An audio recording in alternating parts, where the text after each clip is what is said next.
Hello, everyone from Chelsea Fan TV. I hope you're all doing very, very well.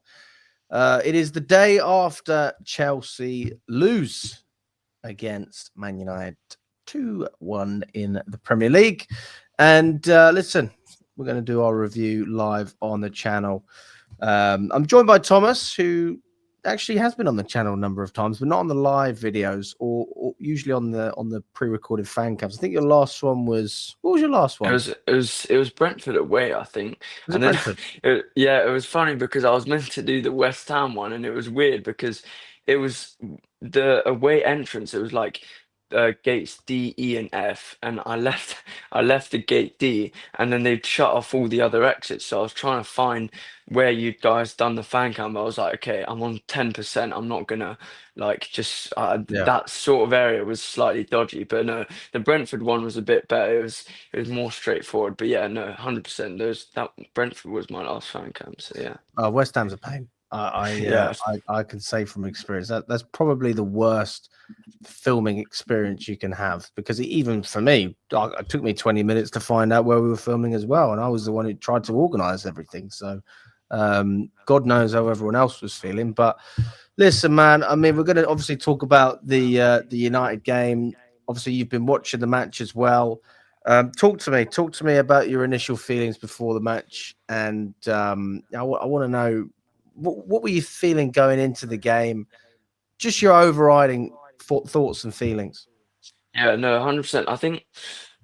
Like everyone, I was very skeptical with how we were going to do in this United game because we always know that we're not great out there.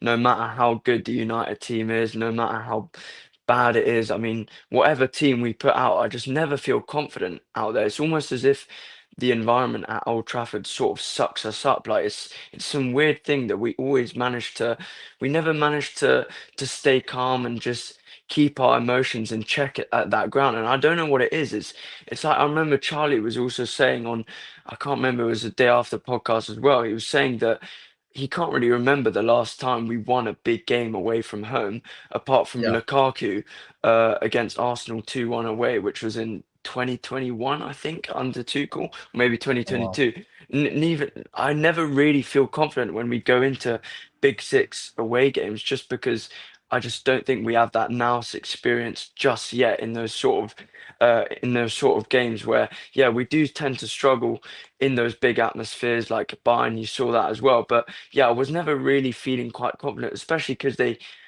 compared to last season, they actually have players who can do something now. They brought in Cunha, obviously he didn't start. They've got Mbuemo, they got, or Dorgu was okay, but they've got players who can do stuff. Like, and people always like talk about United how they're terrible and they've not done well recently.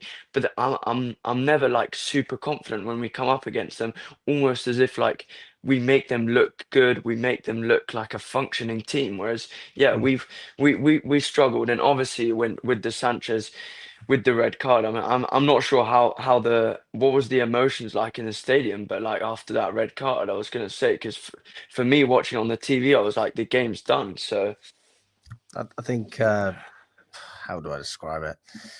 The best way. It was shock more than anything. Like, we were in the stadium, we were. I said to Don, Don, can you just talk me through what just happened there? And Don was like, Alex, man, Sanchez has done it again. Obviously, I'd seen it. It's not like I wasn't looking. I'd seen it. Um, he's done. He's back. Robert Sanchez is back at Chelsea, guys. Welcome to Chelsea. This is it, man. So yeah, I mean that was the feeling. It was shock, mate, and then obviously anger when they scored the goal and sort of gave up towards the end as well, mate. I yeah, think there's a bit of a recurring sound on your side. I don't know if it's your headphones or something like that. Maybe try without them. See if yeah, it sure. works a little bit better. Um, but yeah, I mean, honestly, dude, Yeah. yeah, I'm disappointed more than anything as well, because I've actually been quite happy with Sanchez since the Club World Cup. I honestly don't think that he's been an issue in other games apart from this. So I am disappointed. I'm also disappointed because I was so critical of him last season, same as Maresca. And now yeah, we're in a situation when we kind of have to criticize both of them, but the majority of the blame has to be on Sanchez. It can't be on the manager. You can't blame the manager for a Yeah, goalkeeper being an idiot. You can't do no, it.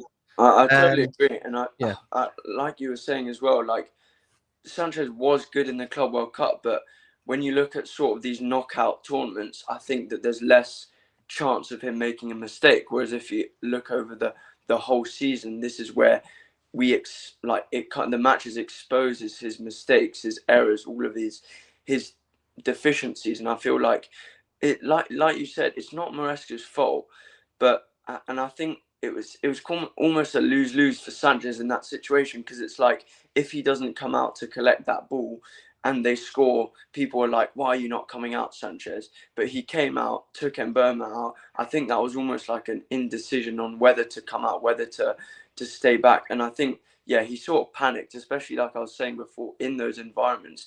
Your decision making is going to be a bit, it's going to be, you're going to struggle with your decision making. And I think him especially, we've seen that he's not always very calm in those situations, almost a bit like, yeah, he needs to get his head in the game. But I do think that Maresca was kind of stressed out slightly after those, because we felt even before the red card that we were under the cosh of it. And I feel like even after that red card, bringing two of our quickest players off, I was slightly confused about that. And personally, if I was at the ground, I would have been like, so I've paid this much money to watch the game, and he's bringing off two of our attackers who are most likely to do something. I mean, it's good we got to see Andre Santos because we've been calling for that. But obviously bringing Neto and Esteval off, that was for me just Maresca going into panic mode. And I don't think he managed that side of the game very well. Obviously, he didn't want to be put in that situation, and it's Sanchez who put us in that situation. But yeah, you can, especially against a weak United side, you can always go for it, even with 10 men, and you need to keep your attacking players on the pitch there. And I just knew that after he brought on our two attackers and Palmer as well, that we're going to have no threat of scoring. Yeah, I think Maresca said it as well after. I saw a quote. I don't know if it's true. Let me know in the comments. I presume it is true. Maresca saying that, he takes responsibility for the mistakes that he made. He said that he made the substitutions too quickly. So that is true, presumably. I didn't watch the press conference. Did you see it? Yeah, no, he did say, like, I remember him he was talking about Palmer. He said, I couldn't have done that. Like, I couldn't have changed that because he told me that he had a thing in his groin, and Right. that but the Neto and Esteval one, he kind of deflected the question, but he did specify that for Palmer, he had to take him off, which is almost like a double whammy, or triple whammy almost, because you've taken two attackers off and then Palmer asked to come off. And it's almost like, well, you got no attacking threat now. And even if you see that he's made that mistake, or I don't know, mistake, but he's done that. He's made 3 changes. And then it's weird because he brings on Tyreek George, who is about to leave to Fulham in the summer, instead of bringing on Garnacho or Gittins. Maybe you might not trust Gittins at this moment in time. I don't think many of us do at this moment in time. But at least bring Garnacho on, who's been bright in the last 2 games. He's talking about him in the press conferences, saying, oh yeah, like Garnacho, I've been really impressed with him. He can make an impact for us. And then the next game, he gets 0 minutes. And it's almost like this situation's a bit baffling. You could have rectified it at half time. And it's almost as if maybe it's a message to the board. I feel like I saw I've heard that one before. You're not the first Yeah. person to say that to me. Yeah, I saw it on cfctvyt. You tweeted it. I mean, you never know what's going on behind the scenes, but he's almost like, he was saying that maybe it's a message to the board being like, why didn't you get me a striker? Or why did you muck about with Jackson? Or all those sort of stuff. Or why didn't you buy me a centre-back that's slightly different? But yeah, no, it was slightly weird to see George there. And he's getting so many minutes, almost like feeling like, yeah, it's almost like Maresca's telling the sporting directors, guys, my attacking options aren't good enough. Like, what have you done? Why have you been putting me in this situation? Yeah, I mean, look, the substitution is such a weird game. And I said this to a number of people that I was speaking to during the match. It's just weird. I can't remember the last time we saw a game where we just don't really understand what's going on. Obviously, like, we understand poor decisions, but just how many things can happen in one match. Like there was a fight at half time as well, Thomas. Like I was in the away end with Steve, proper Chelsea. A lot of people might know him. And someone was giving him stick at half time because he has proper Chelsea on his back. And there's a bit of a scuffle. I'm thinking, we need to calm down a bit here, guys. But going back to your previous point about match going fans, they're the ones that are paying their money, and they have every right to be frustrated. I feel like I'm one of the more patient match going fans, although a lot of people won't agree with me based on what happened last season. But I can assure you this, guys, those of you watching, my priority is to go into this season with a level head and try and look at this from the most balanced point of view that I can, because there's some things we know factually and there's other things that we presume and we don't necessarily know. Like we don't know if Maresca's decisions are a direct message to the board. That's something that we could potentially talk about. I mean, we will talk about it. We don't know what's going to happen with the goalkeeper situation, although the likely answer is that Sanchez is going to be banned for one game, which, if I'm not wrong, is Lincoln anyway. He's not even going to miss a Premier League game. And then he's just going to slot straight back into the side. So I think that's a huge concern for a lot of people. And it's not like it's a brand new player coming in and making a mistake. It's not like it's a young player coming in and making a mistake. Sanchez is closer to 30 than he is to 25. He's 28 years old. This is now at the stage where we opened up to him because of his change in form, and this is not dramatic over years. This is just a number of months. Hang on, I thought it was just the one game. Well, I was told it was just the one game. Let me know if it is 3 games, guys. Anyway, I'll keep going. Robert Sanchez for me has ridden a wave of fans actually trying to open themselves up to him and be almost forgiving for what they'd said in the past, not necessarily forgetting what they've said, because I know a lot of you in the chat don't like Sanchez. Don't get me wrong, I don't like Sanchez either. I'm sure, Thomas, you're the same as me. But he has played well in recent games. He has played well. He was one of our best players against Bayern Munich. He was arguably one of our best players in the Club World Cup final. Like, he's had good games. We cannot deny that Robert Sanchez has had good games. And if you are denying it, then you're biased, okay? You need to look at this from every angle. The other side is now that first domino has fallen, and it's just a matter of time before the rest go down. And this is what we've been scared to see. We've been talking about it with Robert Sanchez. What happens when he makes his first mistake? I know people say, I know his next mistake is coming soon. And I hold the microphone. I go, probably not wrong. Although it was quite a prolonged period, in fairness, Thomas. Like, we made it through August. And we're into the sort of latter stages of September. So, I mean, I've seen a lot worse from Sanchez. But, I mean, this is now becoming a problem with this particular player, Robert Sanchez, that wouldn't be the same issue, or isn't the same issue with Gusto, because we know what Gusto can offer. We know he doesn't do it every single week. It wouldn't be the same if it was Garnacho. It wouldn't be the same if it was Esteval. None of these players. Because it's Robert Sanchez, because he's now in his 3rd season at Chelsea, because he's not even that young, because he does it so often, it's so hard to get behind this guy. And that toxicity rubs off on the rest of the team, and it undermines the manager and his ability to succeed because he hasn't been backed in that specific position by the board. Yeah, no, I totally agree. And I feel like the one thing that I don't really understand is we pay, let's say, 50 mil for Gittins or however much it was, but we don't want to pay the 2 mil extra for Maignan. But then this is where I'm not really sure how the structure works. So was Maignan, if he came in, did they not want him to come in because they view Penders as that replacement to Sanchez next season? Do they see him as ready, or do they see Maignan as someone who would fill in the gap for 2 years, and that's where I feel like for them it's probably because they think Penders will come in next season, and so getting Maignan for 1 season and then getting rid of Sanchez would have had to it would have been very hard, basically. And I feel like no one would have really wanted him. And if we got Mainon in, it's almost as if we've got a very quality keeper in there.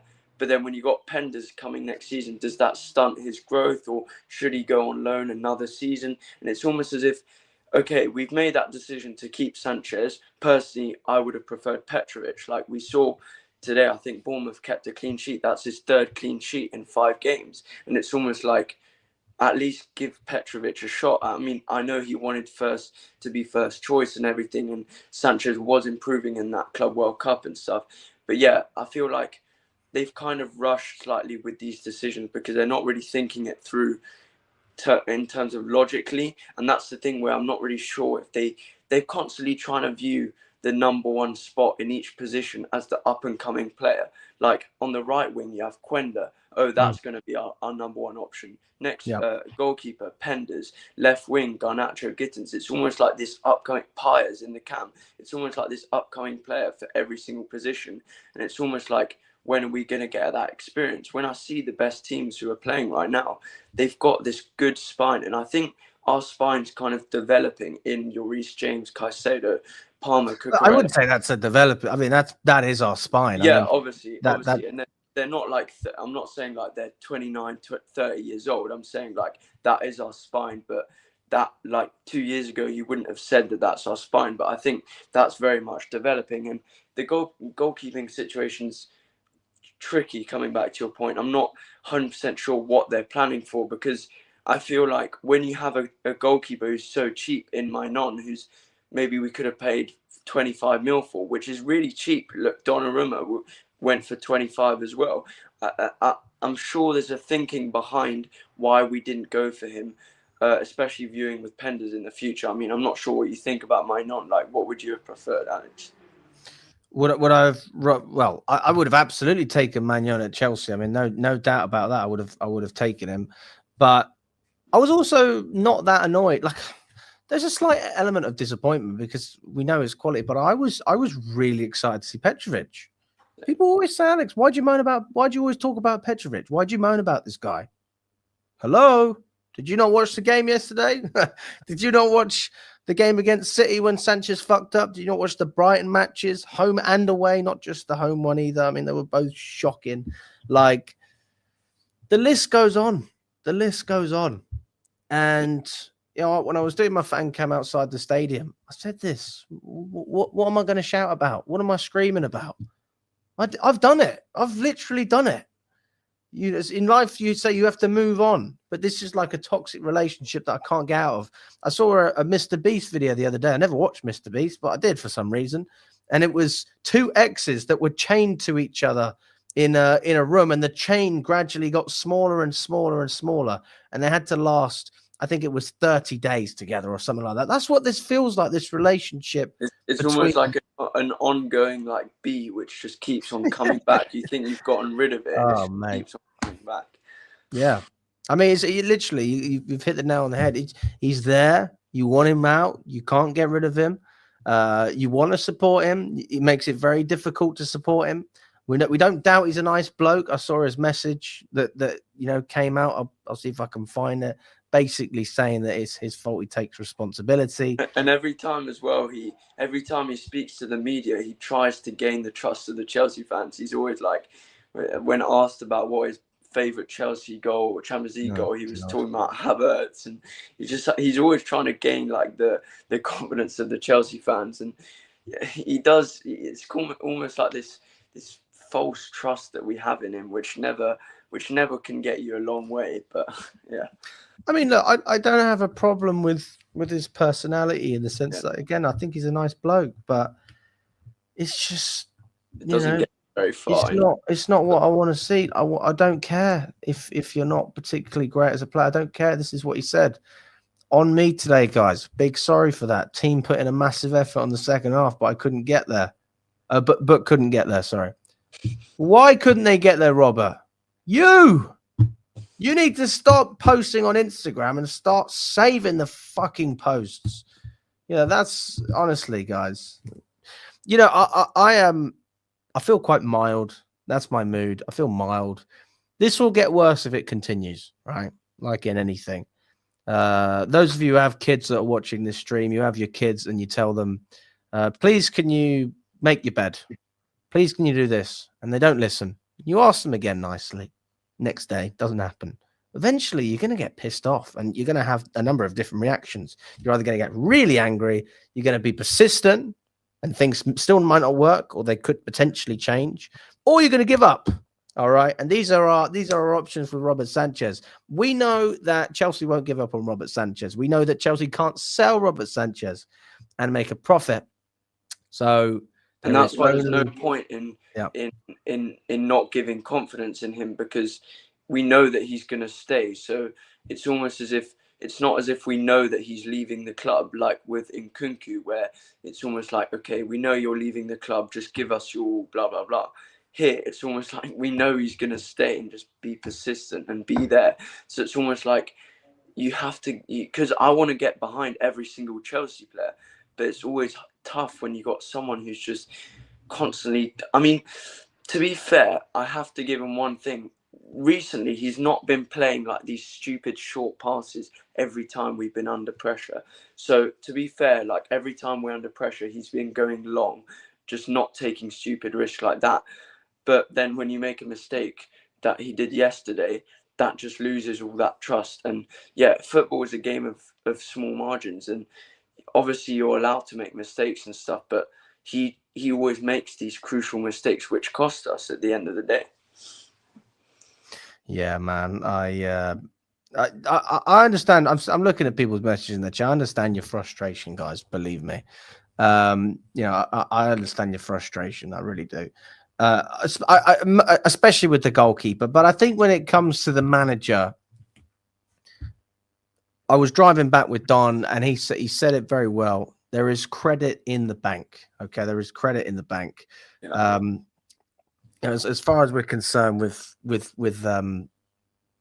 Maresca, he has not done more bad than good for this club. He's done more good than bad.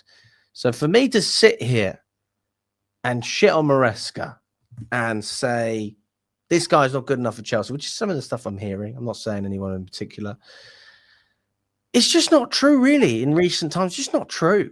Okay, it's not true whatsoever. But to say that his decision was very cowardly is true to an extent, in terms of trying to solidify the midfield, basically get rid of all width.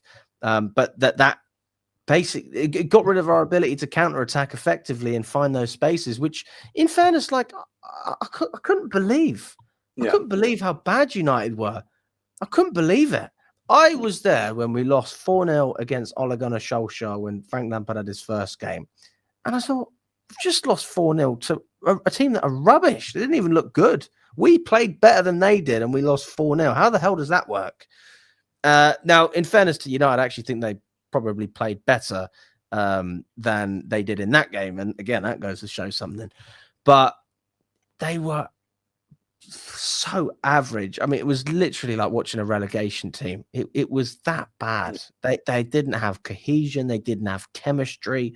At the beginning of the game, you have to admit, Thomas, that there was definitely a wave. Okay, and you have to ride that wave, and that's what we couldn't do, and that only led to us struggling within the game. But all in all, it is a performance where Maresca certainly has to be spoken about. We are going to speak about Maresca, but I cannot highlight him as the number one reason that Chelsea have dropped 3 points. I cannot highlight him. I can't sit here and say that it's on the manager that we lost and he is the man that needs to go at the front and take all the blame. This is not the case.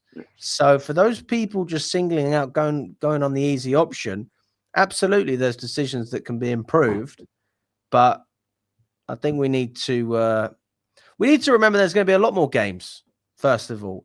And if anything, we need to adapt our system to accommodate for Robert Sanchez's mistakes. If this is something that's going to happen more often, and we have done that to an extent, Thomas, like you just said. You know, he's not going short as much; he's going longer. These are the things you have to do when players aren't good enough. You can't expect them to adapt and play at the same level as everyone else. But when you've got basic errors, which any goalkeeper in world football should be able to, avoid, and you still can't avoid that, then it's literally pointless even talking about it. I mean, you might as well just not watch. You might as well not even play.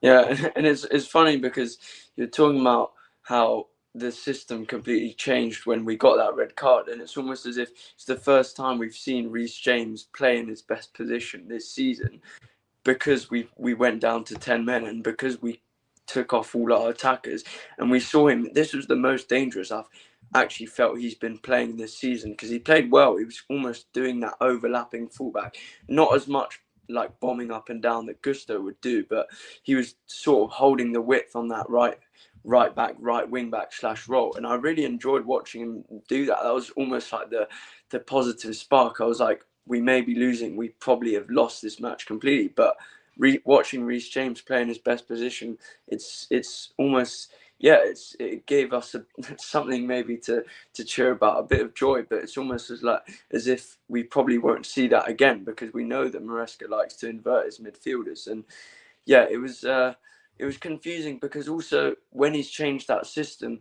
we know that sometimes our best football as a club has been counter-attacking. Like, obviously we know that Maresca likes his possession-based football and all of that, but sometimes our best results against the big teams have been counter-attacking football. Like when you looked at it last season against Wolves, at all the start of the season, for example, that was a lot of that was counter-attacking football, and that wasn't even his system being implemented. And I think when we know that we're good on the counter, bringing off those two players was not the best decision to do. Obviously, as you said, it's not Maresca's fault, obviously, but I do think maybe a bit more experience as a manager maybe would have handled that situation a bit better.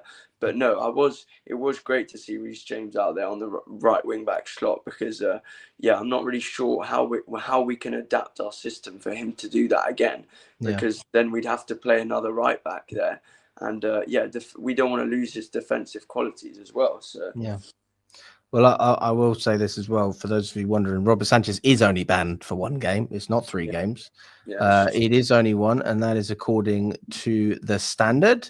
And I think it's specifically because of the type of foul that Robert Sanchez did. To give you a little bit of context, it was the denial of a goal scoring opportunity. Yes, of an obvious goal scoring opportunity, which is crucial with regards to the length of his suspension. So that's why it's only going to be 1 game. I presume if there was malice involved with that, if there was some sort of attempt to cause harm to a player, I don't know the exact rules off the top of my head, that would increase to 3 games. A reckless challenge maybe is a better way of saying it.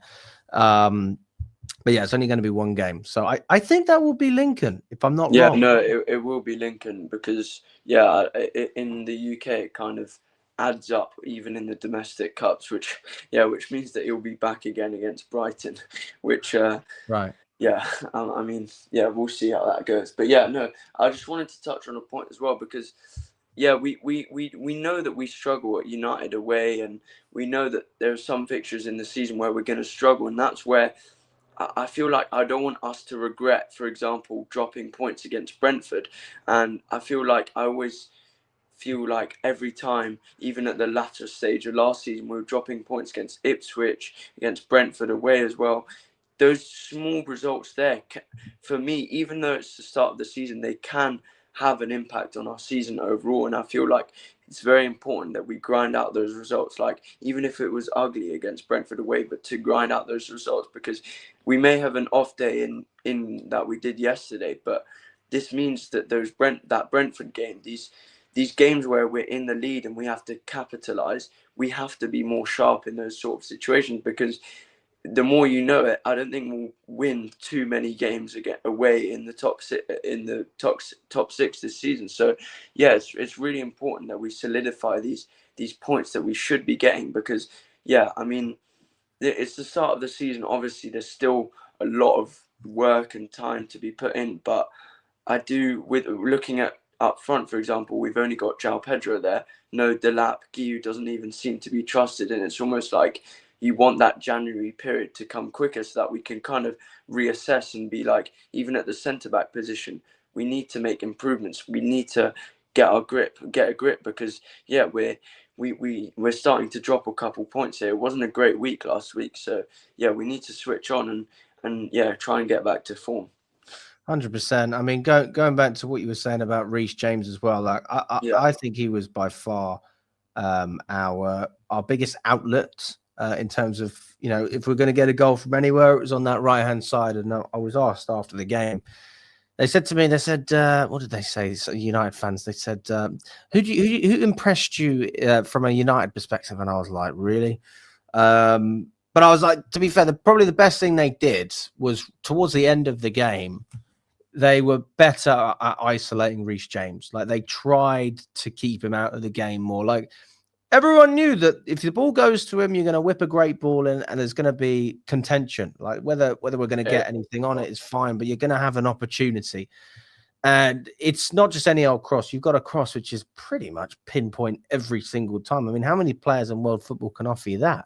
And it almost seems foreign to us because we've been so used to seeing him invert and stay further back and not overlap. We did see in pre-season against AC Milan how Reece James can go up, but I was pleasantly surprised. But at the same time, I know why we did it, because we didn't have any other outlets. You took Palmer off, you took Estevao off, you took Neto off. So your creative outlets that you had on the pitch had already come off, and obviously Jorgensen was the replacement for Estevao. Tyreek George didn't make an impact. I actually thought Gusto was pretty good on that left-hand side. I said when he came on at the beginning, I thought Gusto should have gone on the right, and Reece James on the left-hand side. Not because James can't do a great job. Obviously, we know what James can offer, but I thought Gusto would struggle more than he did. And fair play to him. I actually thought Gusto was pretty good on that left-hand side. But in the end, that was the right decision, because we got the goal from Reece James on that right-hand side, whipping in a ball. And we could have easily gotten another one if we'd have had a little bit more time potentially. But I don't think we're going to see that much more. I think it's just a case of circumstance.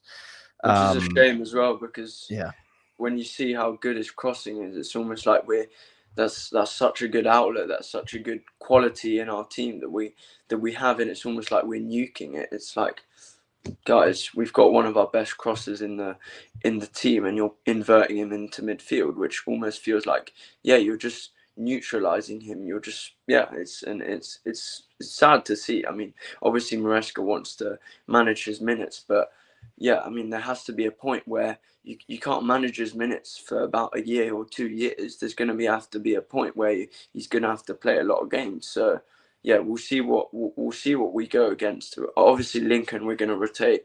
We're going to play action palm and stuff.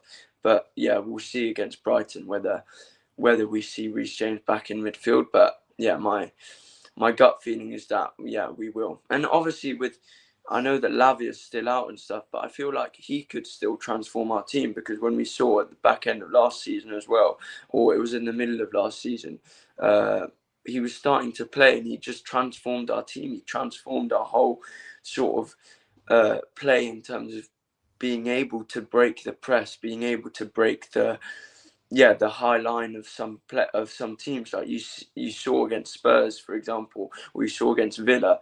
We've even struggled in the first couple games to sort of get that pass to Palmer in the pockets, or get that pass to Enzo in the pockets. And with Lavia, he's so press resistant that I feel like he could really help us. Obviously, we have Tosin, we have Chalobah, who Tosin obviously is better at line breaking passes, but yeah, we've kind of seen more side to side football in the last couple games. Obviously, Colwell's a big factor for that, but with Lavia back, I feel like we could really help ourselves in our build-up play. So yeah, we'll see in terms of what Maresca says. Yeah, I think it'd be great to have Lavia back, but the problem is we can't count on him to stay fit. I mean, I pray that Fofana can stay fit as well. I mean, there's more players that can enter that conversation. I'll just go to this point from Arthur saying, respectfully, I think you give Gusto too much credit, not just in this game, but throughout the season too. And I will say this. I mean, I'm certainly a fan of Gusto, and I do think I give him credit, because he was much People don't give him enough credit for his first season. That's the first thing. In the first season, in my opinion, he was one of our top 3 players. I put him alongside Palmer, Gusto, and then who's the other one that I'd probably put in there? Caicedo, Cucurella. Probably Caicedo. Would I put Caicedo above Cucurella? Remember who was Jackson? Mate, Jackson had a good season. No, I'd put him Caicedo. Maybe Cucurella and I'd say above Cucurella, because for me, Gusto, I don't remember him having bad games under Poch. I don't remember that. Whereas Cucurella had a bit of a shaky start, and also I feel like it's not really fair to say, oh, like you see people who are like, oh, Gusto's terrible, all of this, like, but guys, he's only played like 2 games in his best position, and you saw like when he's been overlapping, you saw in the Club World Cup final, that was probably our best performance we've ever seen under Maresca.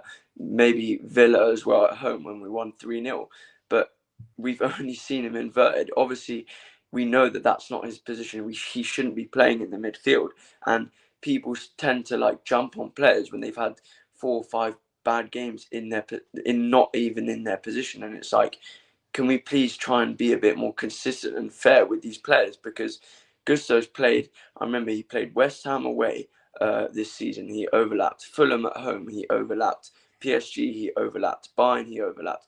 Bayern, maybe, yeah, obviously the bad touch led to that goal, but people need to stop just jumping on players like this, because he can be a very useful outlet to our team.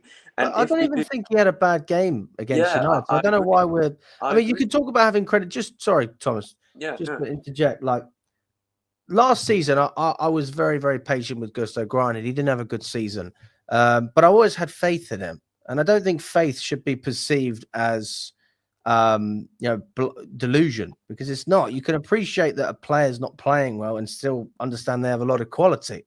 And that's always been my stance with Gusto. I think he's one of the best overlapping right backs in the Premier League by a country mile. I mean, he's right up there. So I mean, there's one aspect of his game he could definitely improve, which is his crossing, and then he'd arguably be the best. But he's not a player that operates that well in tight space. He's not a player who operates well in the midfield. We saw that against Bayern when he was further back. You try and do all this tiki-taka nonsense with Gusto, and it just doesn't work. You got to get him, make him runs up the pitch, using his legs. He's a runner, and that's where you will get the best out of Gusto. And I think that Gusto's improved under Maresca. We've seen him being mismanaged, and now this season Maresca's opened up, and surprise, surprise, he's performing to a better level. I totally agree, and it's the same with people are so quick to jump on players, like with Cucurella as well. Remember when he was not that good under Poch, and then he just started inverting, and he was completely transformed. It's like, give a bit of patience to these players. It's almost as if that fans obviously don't even understand the position that these players are in. They're under a lot of pressure, and as soon as they start to find their feet, they start to play well. Also, people don't even realize as well, Reece is often injured. I mean, I hope that he's overcome his injury problems, and I feel like it's getting there in terms of getting back to fitness. But Gusto offers that like energy that every single game I've seen, he gets stuck in, he bombs up and down. He's probably one of the best players who can go for the longest over a whole 90 minutes in terms of him and Joao Pedro.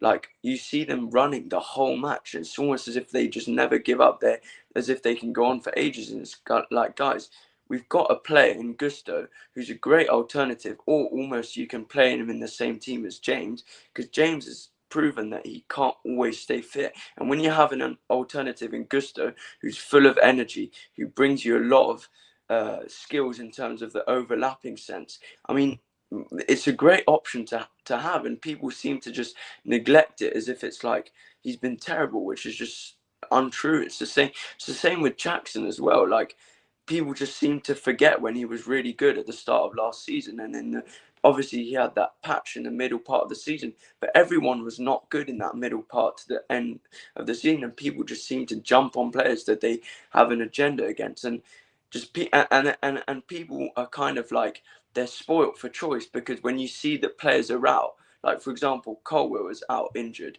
and people are now like, oh, we really miss Colwell. And then it's like the same people who will say, oh, Colwell's shit, Colwell's this, Colwell's that. And it's like, well, you weren't backing him before, and now you're saying that we need him. It's like, can people show a bit of consistency when they're trying to back a player? Like that's why I've always kept, like, I'm never going to go against a player until I've seen like the best of them. So yeah, it's a real shame that people just jump on players like that when they don't really realise that that it's bringing more quality, it's bringing more depth in that Gusto Reece James. So yeah, it's the same in every position in the pitch. People, it's like Chelsea fans sometimes are like, oh, we have so many options, and they get annoyed when we don't have options. It's like I struggle to understand it sometimes, Alex. You can agree that we can jump on Sanchez, though, right? Yeah, 100%. Fair enough. Fair enough. Go on then, Arthur. Let's see. So I hear you, but I don't think he's improved since his first season. We're talking about Gusto still. Was also a big fan of his then. Maybe Maresca is regressing him because of how he uses fullbacks. And then we got some interesting emojis. I don't think I've seen that one before. Listen, I just don't agree. I think we agree with each other then, Arthur. I think we agree. We agree with each other. Like, Maresca has absolutely regressed Gusto. No doubt in my mind.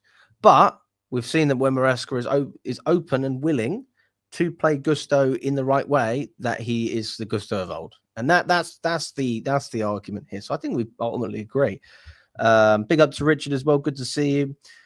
Jordan says Reece James is the best right back. Nobody disputes that, but we know why he doesn't overlap. Everybody knows why.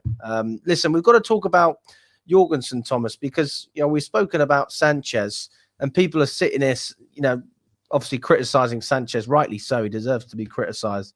But let's not sit here and act like he was, replaced well.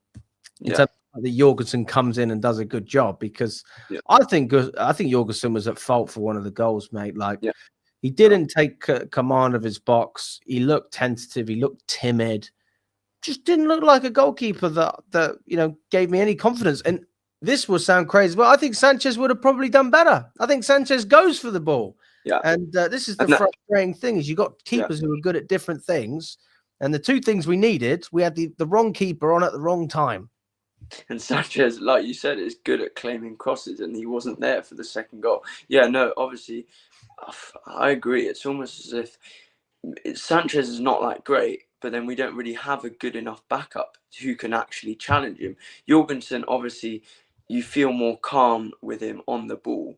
But in terms of the shot stopping, maybe they're similar. Maybe Sanchez pips it, but it's as if we don't really have competition in that goalkeeping spot, which means that Sanchez is comfortably going to start every Prem game. Like we saw Jorgensen last season, he had a couple games, I think it was West Ham and Brighton away, and he didn't really do well. I remember Mitoma scored at Brighton away, and he should have saved it personally. But that's the thing, when you don't have good competition in a position, you sort of see players make mistakes like Sanchez, and he won't really get punished, or he won't be performing, and there's no competition. We saw that with Jackson last season as well.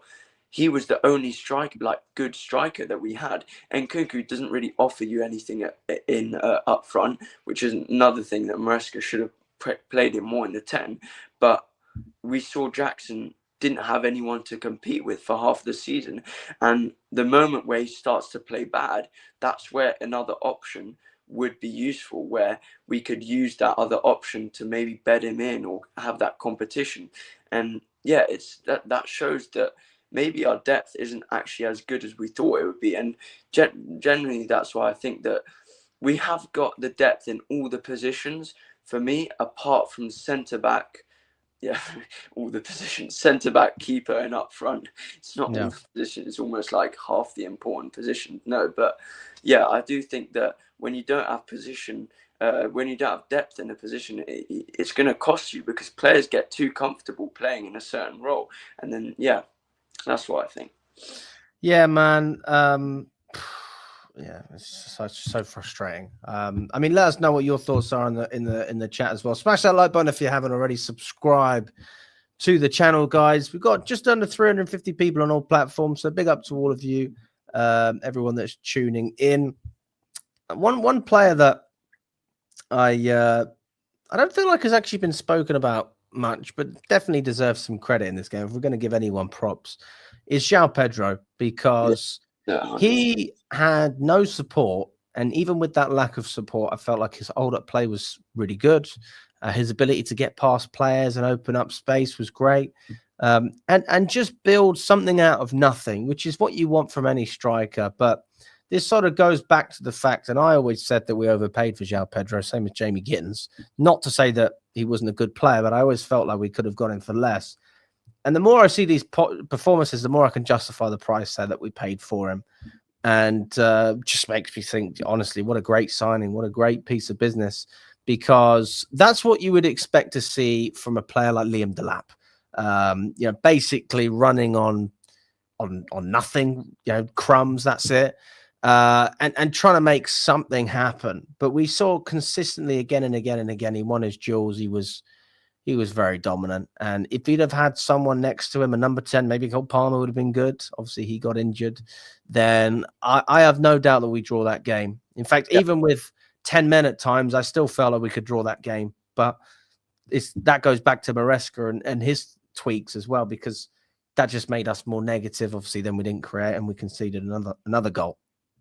Yeah, no, I 100% agree. It's like you said, people may not have given enough praise to Joao Pedro, especially because he didn't have much service. And I feel like when I've been watching him, especially when you watch him live, especially like against Brentford at West Ham, his positional awareness is unbelievable. Like he has maybe 4 or 5 players around him, 4 or 5 defenders, and he still manages to wriggle his way around it. He still manages to find the pass or to use a skill very he uses it in his quick decision making, and I feel like he's a superb addition. I don't think we should be relying on him as a number 9 right now. Obviously we couldn't plan for the Delap injury, and that's obviously a shame. And that's why I did think we should have kept Jackson. But yeah, with him feeding, like you said, off crumbs, feeding off scraps, he had basically every time he got the ball, 6 or 7 defenders would just swarm him all over the place, and it's almost like you feel bad for the guy because he's so good. He was running the whole game. You could see he was giving it his all, but when you have no other attacking threats, it's tricky. And yeah, I feel like maybe in the Club World Cup, I feel like maybe the directors didn't actually know that he was that so good in the 10 as well, because if they knew that he was good in the 10, maybe they would have kept Jackson, or maybe they would have got another number 9 option, which is why you sort of feel a bit like, it's a bit, you don't really have many options now that we have so many games. You've got Pedro up front, and he's doing all the tiring work. He's out skilling players, winning every single foul. Like the amount of fouls he won for us last season, just by weaving last game, by weaving himself out of tight spaces. He's so impressive in terms of his strength and everything, and I'm really impressed by what he's doing. But like I said as well, he needs to have competition as well. And he if he's playing in that number 10 or in that number 9, we need more options there. And I'm scared that he's going to get burnt out for playing all these games, because obviously Maresca's not trying out Guiu. And like I said, this January period needs to come quicker, because if we bring Omega in January, that will help us a bit, because it's all the weights on Pedro's shoulders to stay fit. Because if he gets injured, then we're basically screwed, and we're playing George up front. So I've been so impressed with him. I was, like you, I was slightly underwhelmed with the signing. I was not underwhelmed. I was more like, I don't really know what to think of him, because I haven't really watched him much. Yeah, like half of his goals were penalties. Exactly. I mean, I didn't know what to think. Yeah, neither. And seeing him now, it's a great recruit from Winstanley and Stewart. But it's crazy the amount of players we got from Brighton. It's almost as if maybe Brighton are just insane at scouting, and we're just getting all their players off them. But I've been scouts as well. I've been super impressed with him. But we'll see if he manages to stay fit until January, because that will be crucial. I mean, what do you think? How do you think Man United played? I mean, just going on them, because it's all very well us talking about our own performance, but I mean, there's nothing wrong with losing to a great team. Do you think we lost to a great team? It's tough to say, because you'll see other teams like Bournemouth just completely outplay Man United when they play them away, and then we'll make them look decent, which kind of like contradicts what everyone says about how they're terrible and how they've not been playing well. It's almost as if when we play them, it's like they're a well-oiled side, and it's almost like they have that extra motivation every time they play us. And yeah, I feel like Old Trafford, in terms of their atmosphere, I feel like they get behind the team no matter how bad they're doing. I mean, I don't go there, so I don't really know, but it almost feels as if every single game's just a new step, a new game, and their crowd is able to boost them on to really help them and give them that motivation even in tricky times. And I feel like, and that can get the best out of a lot of their players, because personally, I don't think they've got terrible players. It's just the environment that they're in. Like, we were looking to sign Dorgu, and Burma's a good player. We were looking to sign Sesko. Cunha's a good player. They've got a lot of good players. And I think yesterday, obviously, if we didn't get that red card, I think it would have been a much more even game. I think we would have had chances to win the game. But obviously, when you go down to 10 men, it's always going to be tricky, and they're always going to dominate the match. But no, I do think they're a solid team, and I think people maybe overhate them slightly, obviously, because they're an easy club to ridicule. But I genuinely don't think they were that bad. And yeah, well, personally, this season I don't see them finishing top 4, top 6, but I still see them finishing top 8. So yeah, they're not as bad as everyone makes them to be. So yeah, we just always struggle to go to Old Trafford, but I think they were decent. Do you think that the goal was offside, Bruno Fernandes's goal?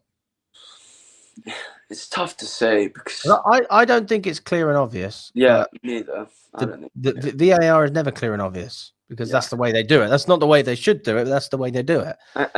So just going on the consistency of all the other decisions they make, that is offside, in my opinion, because you've got another player in front of Fernandes. I can't think off the top of my head who it is.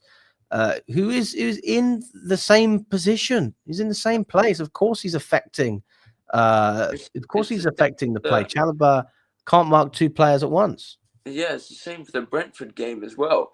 Ouattara was trying to go for the ball in the long throw-in, and that was not clear and obvious. And it's almost like clear and obvious, like there's not really a spectrum for that, because it comes to a point where it's like there's clear and obvious, and then there's like in between the two, and it's sometimes hard to differentiate, and it's almost as if they always go with the ref's decision, which sometimes is a bit annoying, because that's just that is kind of luck in terms of what the ref sees or the liner sees. So yeah, I feel like we've been hard done by in the last 2 matches. Brentford away, I did think that was offside, because Ouattara's tried to go for the ball and then it's dropped to Carvalho and he scored. So this one I think was less obvious, but I still think that it's like also with the automated system, they should be able to know straight away, and the refs going like, oh, it's tight, but it's like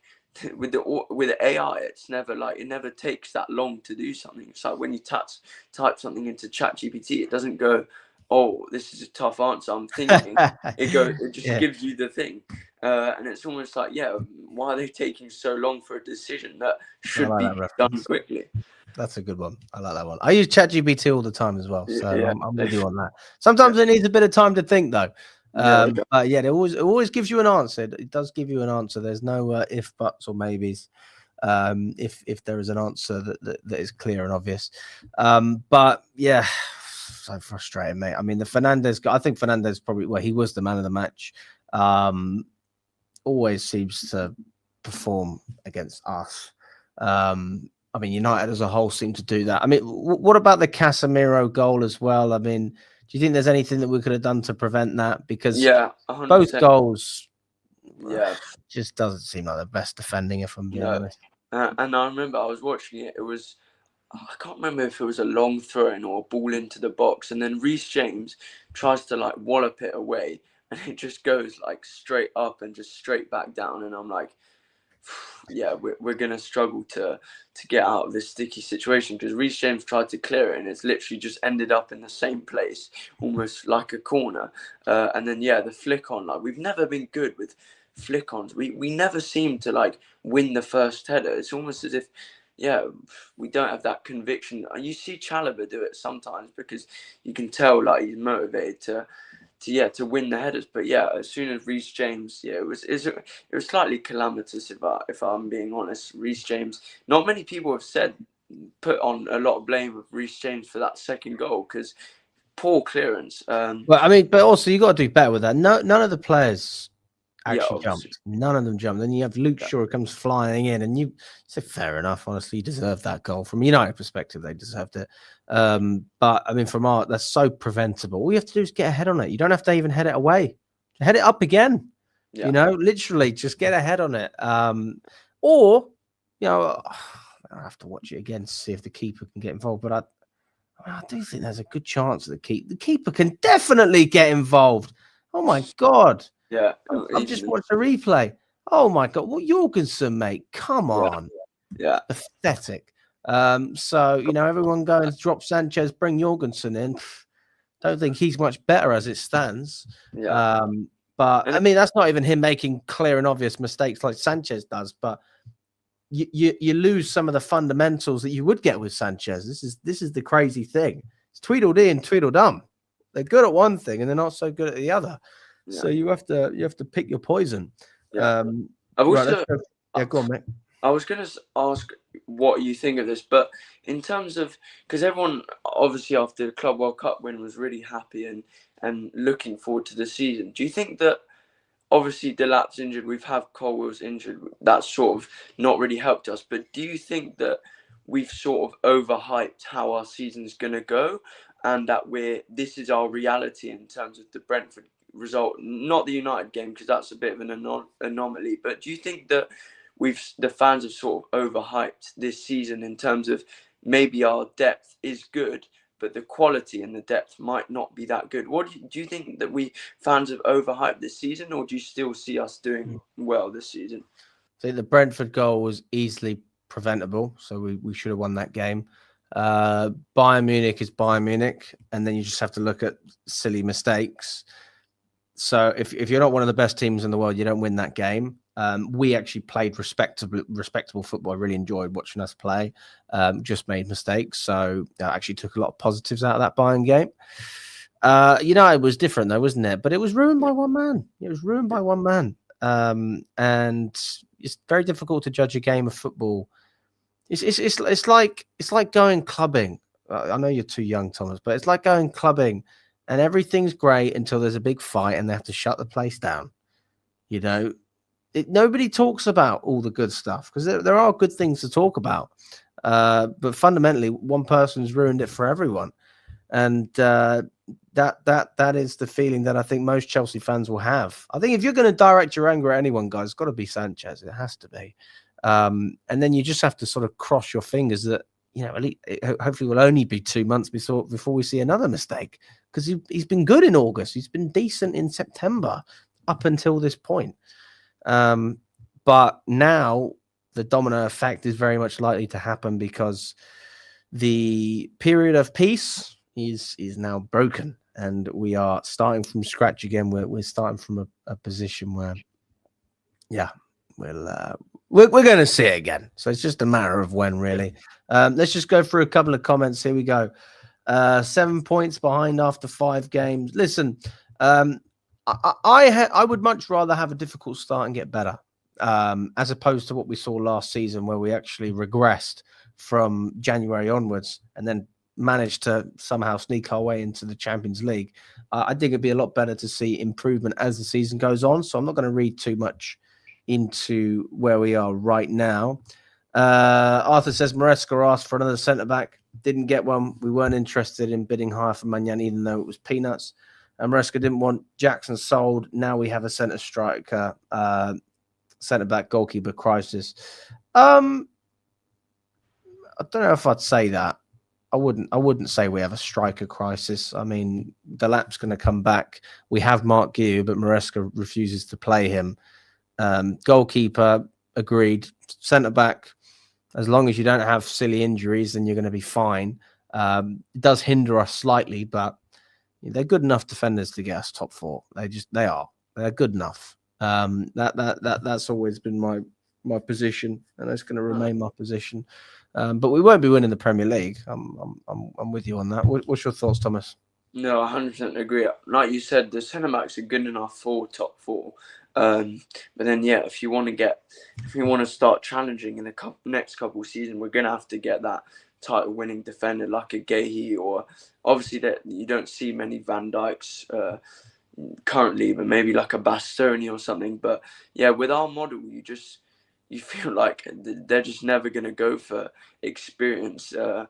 To try and get that to winning title. And I feel like they're trying to build their own sort of experienced team by working from the ground up. And it's almost as if you don't really have anyone to look up to, or if you don't really have anyone to help you, the more experienced person to build from the ground upwards, then it's always going to be tricky. So yeah, we'll see how we do in the next couple of seasons, because the players will get 1 year older, and for me it's almost as if when the player gets 1 year older, they just sell them like that. As soon as we have more experience, they sell them. It's like with Madueke. He played 3 seasons for us.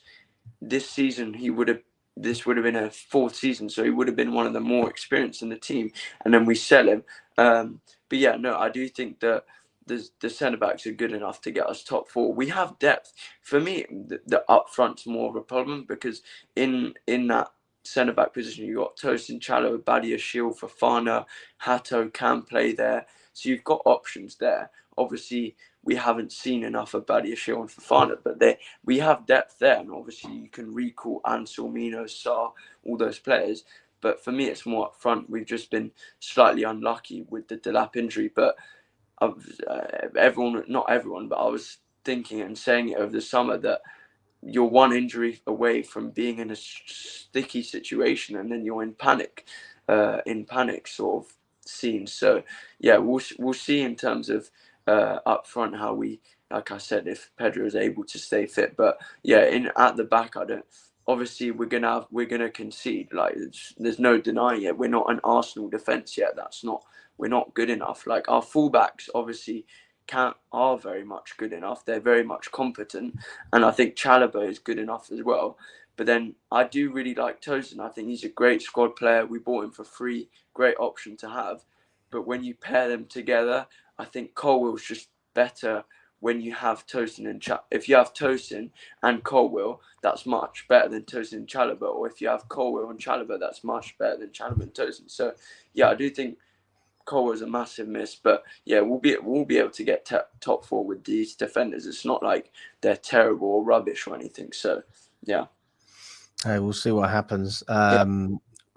Raid says Sanchez has been decent so far. I'll be honest, I'm not unhappy that he won't be playing the next few games. Defense as a whole is pretty shy. It is only one game, Raid, so it's not multiple games, just one, and then he'll be back in the squad. Arthur says Jorgensen is shit, worse than Sanchez. Guys lose a lot of build-up and shot-stopping ability when Sanchez doesn't play. Don't think anyone was under any delusions about our defense, but maybe we thought getting more attacking options might win us more games overall. I think that's still going to be the case, to be honest with you, Raid. I honestly think that's still going to be the case. But let's not get carried away, guys. We're going to lose games. We're going to drop points. The question is, are we going to improve? And the answer is we don't know, because it's so early in the season. So we'll have to wait and see what happens there. Tyreek George over Gu in the situation was a shit choice. Not saying Gu would have won us the game, but at least as a striker. Why is George his go-to substitution? I'm totally with you, Raid. I didn't get it either. To be honest with you, that's one thing that's baffled me. Why do we recall Mark Gu if this is the case? I mean, Thomas, do you think that Gu should have played? Because he hasn't played any minutes for us. He's had 0 minutes.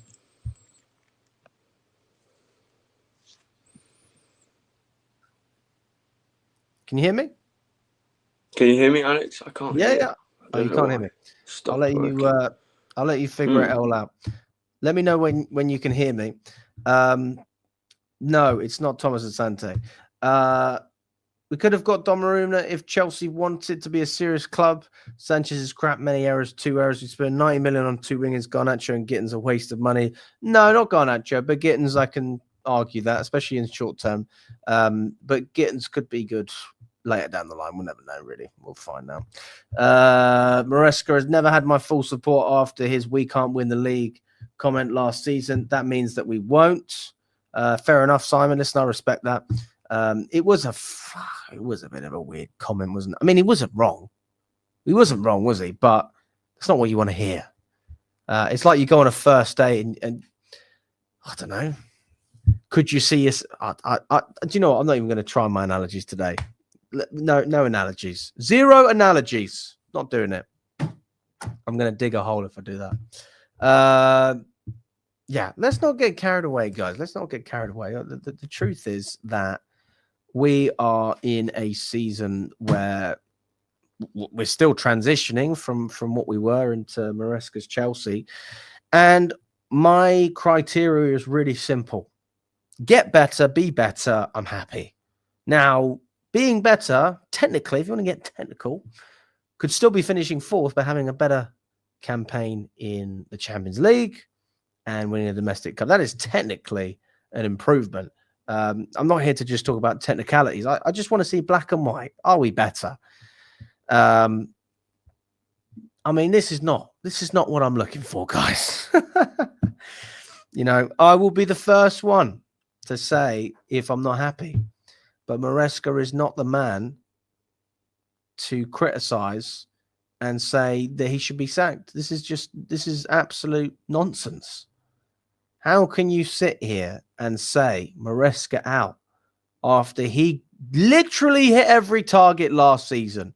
Every target. This is talking from the biggest advocate for sacking Maresca last season. Are you joking me? Come on, mate. Sterling to Celtic. Well, that'll be interesting. I mean, he'll definitely win a trophy with Celtic. I'll give you that. He'll definitely win a trophy. If we'd have 15 out of 5, no one would speak about the sporting directors, so let's stop it. What? 15 out of 5 what? Do you understand that, Thomas? I don't really know what he means. 15 out of 5 points, maybe. Oh, yes, that's what we talk about, points. Yes, yeah. Sorry, mate. Well, of course. You know, if it's again, it's all hypotheticals. What if only we don't have 15 points? So we have to look at reality. The reality is that we've had a rough moment. We've had a rough patch against a team that we always drop points against. We always drop points against Brentford as well. We were most likely going to drop points against Bayern Munich, but there was certainly hope. I mean, I had hope for Bayern Munich. And, that's our reality. That's not delusion. That is looking at previous fixtures. That's looking at what Chelsea have done in previous years. We haven't got results at these grounds. We haven't done it. So why should we be surprised when the same thing happens? But again, we like going back to what I said, we should have beat Brentford if it wasn't for a very minute mistake. Like one mistake cost us, or 2 mistakes if you want to, go into detail. Like obviously Garnacho, and then players could have got the flick on in the first place. And then obviously today was the fault of the goalkeeper. So let's not take this further than it needs to go. Right, let's do one last comment, and then we're going to wrap it up. Thomas Raid says, I'm actually not pessimistic about the season overall, to be honest. Just pissed at what happened yesterday. The result is so unnecessary. And what's your take, Thomas, just to wrap it up? And also, guys, if you haven't smashed that like button, please do.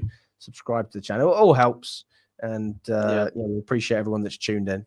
Yeah, no, I do think for this season, I'm not pessimistic. Like I've always been positive, tried to stay positive, especially because we've upgraded in a lot of positions. If you look at Pedro, it's an upgrade from Jackson. You could argue Jackson could be used as that depth, but 100% midfield. It's got much stronger with Santos, Asugo, Lavia's still there, and Enzo Caicedo. We've got a lot of depth in every single position. Obviously, the Colwill centre back issue was that was kind of devastating, and the lapse as well. So I don't think we should be pessimistic about the season, especially because we've been able to see that Maresca can get something out of these players. He can kind of squeeze us into top 4 like we did last season somehow. But yeah, I do think we need to stay positive for the season. Every Premier League team's improving. Like we can see that even the relegated teams are, the promoted teams are playing really well. But yeah, I don't think we need to be pessimistic. Obviously, there's always going to be the small issues in the season where we're going to be like, yeah, we're going to have to fix that. But sometimes we're just going to have to accept some of our options that we have, like Sanchez. We're just going to have to accept it. We're going to have to accept that back up to Palmer's Buenanotte. We're going to have to accept, yeah, small things like the performance to United away. We're just going to have to accept those sort of things. And yeah, as long as we're, like you said, improving over the course of the season, that's what we want to see, not regression like we saw last season where we had that, yeah, that awful middle patch. So yeah, I think once we get to January and reassess and see what we need to improve on, we can have a good season. And for me, top four's the goal. Obviously, top three would be better because that's showing a steady improvement. And then, yeah, I hope we do much better in the domestic cups because, yeah, last season we were, yeah, terrible in the cups, Brighton and Newcastle where we lost. So, yeah, we need to be much better in the cups, especially because at the end of the day, silverware is always going to be good as long as you get silverware at the end of the day. The fans are still going to have some sort of optimism. So yeah, we'll see how the season goes, but yeah, a couple worrying signs just in this week, but yeah, I hope we can iron those out. Hey, I hope we do. Listen, Thomas, I really appreciate you coming on, mate. Yeah. You've been fantastic. Thank you. Not the first time on the chat, but first time going live with us. So listen, big up to Thomas. Give him some credit in the chat as well. Really appreciate you coming on. Really appreciate everyone that's tuned in as well for the whole show. Let us know in the comments if you would agree or disagree with anything that we've said and what you were impressed by or not so happy with as well. And listen, I'm going to be jumping on Lewis's channel next. I've got a show with Lewis, so I'll jump on that very shortly and we will catch up soon. All the best, guys, and enjoy the rest of your